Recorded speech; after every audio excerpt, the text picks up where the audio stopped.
ओम शांति। 4/12/85। संकल्प की भाषा सर्वश्रेष्ठ भाषा। सर्वसमर्थ सर्वशक्तिवान शिव बाबा बोले, आज बाप दादा के सामने डबल रूप में डबल सभा लगी हुई है। दोनों ही स्नेही बच्चों की सभा है। एक है साकार रूपधारी बच्चों की सभा, दूसरी है आकारी स्नेही स्वरूप बच्चों की सभा। स्नेही के सागर बाप से मिलन मनाने के लिए चारों ओर के आकार रूपधारी बच्चे अपने स्नेह को बाप दादा के आगे प्रत्यक्ष कर रहे हैं। बाप दादा सभी बच्चों के स्नेह के संकल्प, दिल के भिन्न भिन्न उमंग उत्साह के संकल्प, दिल की भिन्न भिन्न भावनाओं के साथ साथ स्नेह के संबंध के अधिकार से अपने दिल के हाल चाल, अपनी भिन्न भिन्न प्रवृत्ति के परिस्थितियों के हाल चाल, सेवा के समाचारों का हाल चाल नैनों की भाषा से, श्रेष्ठ स्नेह के संकल्पों की भाषा से बाप के आगे स्पष्ट कर रहे हैं। बाप दादा सभी बच्चों की रूह रिहान 3 रूपों में सुन रहे हैं। एक नैनों की भाषा में बोल रहे हैं, दूसरा भावना की भाषा में, तीसरा संकल्प की भाषा में बोल रहे हैं। मुख की भाषा तो कॉमन भाषा है, लेकिन ये 3 प्रकार की भाषा रूहानी योगी जीवन की भाषा है, जिसको रूहानी बच्चे और रूहानी बाप जानते हैं और अनुभव करते हैं।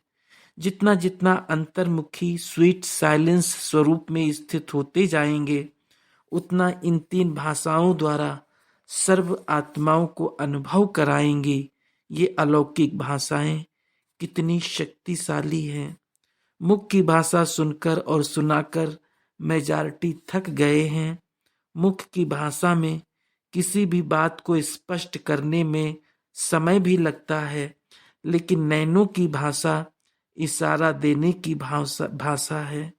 मन के भावना की भाषा चेहरे के द्वारा भाव रूप में प्रसिद्ध होती है। चेहरे का भाव मन की भावना को सिद्ध करता है। जैसे कोई भी किसी के सामने जाता है, स्नेह से जाता है, वह दुश्मनी से जाता है, वह कोई स्वार्थ से जाता है, तो उसके मन का भाव चेहरे से दिखाई देता है। किस भावना से कोई आया है, वो नैन चैन बोलते हैं। तो भावना की भाषा चेहरे के भाव से जान भी सकते हो, बोल भी सकते हो। ऐसे ही संकल्प की भाषा, ये भी बहुत श्रेष्ठ भाषा है, क्योंकि संकल्प शक्ति सबसे श्रेष्ठ शक्ति है, मूल शक्ति है। और सबसे तीव्र गति की भाषा ये संकल्प की भाषा है। कितना भी कोई दूर हो, कोई साधन नहीं हो, लेकिन संकल्प की भाषा द्वारा किसी को भी मैसेज दे सकते हो। अंत में यही संकल्प की भाषा काम में आएगी। साइंस के साधन जब फेल हो जाते हैं, तो ये साइलेंस का साधन काम में आएगा। लेकिन कोई भी कनेक्शन जोड़ने के लिए सदा लाइन क्लियर चाहिए। जितना जितना एक बाप द्वारा और उन्हीं द्वारा सुनाई हुई नॉलेज में, वह उसी नॉलेज द्वारा सेवा में सदा बिजी रहने के अभ्यासी होंगे, उतना श्रेष्ठ संकल्प होने के कारण लाइन क्लियर होगी। व्यर्थ संकल्प ही डिस्टरबेंस है। जितना व्यर्थ समाप्त हो, समर्थ संकल्प चलेंगे, उतना संकल्प श्रेष्ठ भाषा इतनी ही स्पष्ट अनुभव करेंगे। जैसे मुख की भाषा से अनुभव करते हो, संकल्प की भाषा सेकंड में मुख की भाषा से बहुत ज्यादा किसी को भी अनुभव करा सकते हैं। 3 मिनट के भाषण का सार सेकंड में संकल्प की भाषा से अनुभव करा सकते हो। सेकंड में जीवन मुक्ति का जो गायन है वो अनुभव करा सकते हो। अंतर्मुखी आत्माओं की भाषा यही अलौकिक भाषा है। अभी समय प्रमाण इन तीनों भाषाओं द्वारा सहज सफलता को प्राप्त करेंगे। मेहनत भी कम, समय भी कम, लेकिन सफलता सहज है। इसलिए अब इस रूहानी भाषा के अभ्यासी बनो। तो आज बाप दादा भी बच्चों के इन तीन रीति की भाषा सुन रहे हैं और सभी बच्चों को रिस्पांस दे रहे हैं। सभी के अति स्नेह का स्वरूप बाप दादा देख स्नेह को स्नेह के सागर में समा रहे हैं। सभी की याद को सदा के लिए यादगार रूप बनने का श्रेष्ठ वरदान दे रहे हैं। सभी के मन में भिन्न भिन्न भाव को जान सभी बच्चों के प्रति सर्व भावों का रिस्पांस सदा निर्विघ्न भव, समर्थ भव, सर्वशक्ति संपन्न भव की शुभ भावना इस रूप में दे रहे हैं। बाप की शुभ भावना जो भी सब बच्चों की शुभकामनाएं हैं, परिस्थिति प्रमाण सहयोग की भावना है, वह शुभकामना है। वो सभी शुभकामनाएं बाप दादा की श्रेष्ठ भावना से संपन्न होती ही जाएंगी। चलते चलते कभी कभी कई बच्चों के आगे पुराने हिसाब किताब इसी में ही रुचि रखते हैं। ज्यादा कमाई का साधन भी यही बना हुआ है। अच्छा, तो सब नाचते गाते आगे बढ़ते रहते हैं। आजकल संपर्क वाली आत्माएं अच्छी मददगार हैं, खुद ही सब प्लान बनाते जा रहे हैं। अच्छा है, ऐसे ही होना है। तब तो आप लोग वानप्रस्थ में जाएंगे। वाणी से परे स्थिति में जाना है।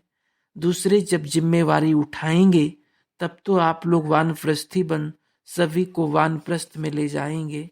अभी तो अपनी स्टेज बनानी पड़ती है, फिर स्टेज बनी बनाई मिलेगी। ये सेवा की सफलता है, जो बनाने वाले दूसरे हों और आप सिर्फ आशीर्वाद देकर आओ। सभी को सेवा करना सिखा दिया है ना, तो जो सीख गए किस लिए सीखे? करने के लिए सीखे हैं ना। अभी ज्यादा माथा लगाने की जरूरत ही नहीं। जैसे स्वर्ग में सब बना बनाया होगा, सिर्फ ये कहेंगे चलिए हजूर बैठिए। ऐसे अभी भी सब बना बनाया मिलेगा। यहाँ ही सेवा की स्टेज में फाउंडेशन पड़ता है। सतयुग में कोई मेहनत नहीं करनी पड़ेगी, तो मेहनत की सफलता का फल अभी से ही प्रत्यक्ष रूप में अनुभव करेंगे। तब वो संस्कार प्रैक्टिकल में आएंगे।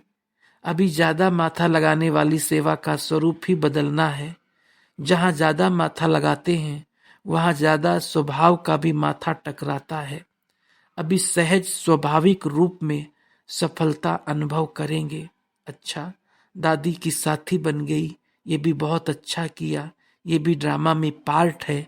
ऐसे ही एक दो के संकल्प उड़ाते रहेंगे। संकल्प पहुंचा और प्रैक्टिकल हुआ। एक ने कहा, दूसरे ने माना। ये भी श्रेष्ठ कर्म करके दिखाने के निमित्त बनो। क्यों क्या नहीं किया ना, हाँ जी कर लिया ना। ऐसे ही हल्के सभी बन जाएं तो फिर क्या होगा? सभी उड़ते पंछी हो जाएंगे, आज यहाँ कल वहाँ। जैसे पंछी कभी किस डाली पर बैठते, कभी किस डाली पर बैठते, उड़ते रहते, ऐसे उड़ते पंछी बन जाएंगे। जिस डाली पर बैठे वही घर है, तो ऐसा संस्कार भरना ही है। ऐसा सभी सीख गए हो ना। कभी भी आर्डर आएगा तो क्या क्यों तो नहीं करेंगे ना। जब सेवा स्थान कहते हो तो सेवा स्थान का अर्थ क्या हुआ? कभी भी कोई सेंटर को घर तो नहीं कहते हो ना, सेवा स्थान कहते हो। प्रवृत्ति वालों का घर है, लेकिन जो ब्राह्मण बन गए उनके सेवा स्थान है। सेवा स्थान अर्थात सेवा के लिए हैं। तो जहाँ सेवा है वहाँ हाजिर। घर होगा तो छोड़ने में मुश्किल होगा। सेवा स्थान है तो जहाँ भी सेवा है वो सेवा स्थान है। अच्छा, ऐसे सभी एवर रेडी बनो। पार्टियों से अव्यक्त बाप दादा की मुलाकात। सुनना तो बहुत है, आखिर हिसाब निकालो। सुनने का अंदाज क्या है? सुनना और करना दोनों ही साथ साथ हैं। यह सुनने और करने में अंतर पड़ जाता है। सुनते किस लिए हो? करने के लिए ना। सुनना और करना जब समान हो जाएगा तो क्या होगा? संपन्न हो जाएंगे ना। तो पहले पहले संपूर्ण स्थिति का सैंपल कौन बनेगा? हर एक ये क्यों नहीं कहते कि मैं बनूंगा? इसमें जो ओटे सो अर्जुन। जैसे बाप ने स्वयं को निमित्त बनाया, ऐसे जो निमित्त बनता है वो अर्जुन बन जाता है, अर्थात अव्वल नंबर में आता है। अच्छा, देखेंगे कौन बनता है। बाप दादा तो बच्चों को देखना चाहते हैं। वर्ष बीतते जाते हैं, जैसे वर्ष बीतते ऐसे जो भी पुरानी चाल है वो बीत जाए और नया उमंग, नया संकल्प सदा रहे, तो यही संपूर्णता की निशानी है। पुराने को तो दीपमाला में सभी ने खत्म किया ना। दिवाली मनाई थी ना, तो दिवाली में पुराना खत्म हुआ, अभी सब नया हो। अच्छा, प्रश्न, बाप के समीप आने का आधार क्या है? उत्तर, विशेषताएं। विशेषताओं ने ही विशेष बाप को समीप लाया है। अभी जो विशेषताएं स्वयं में है वो औरों के आगे विशेष सैंपल बन प्रत्यक्ष होना है।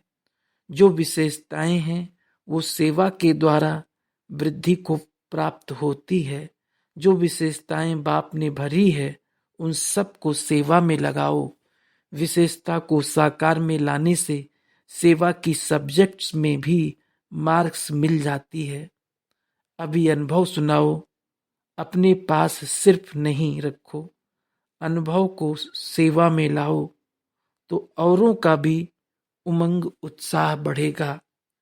बाप दादा सदा विशेष आत्माओं की विशेषता को देखते हैं और उसी से कार्य कराते हैं। अच्छा, ओम शांति।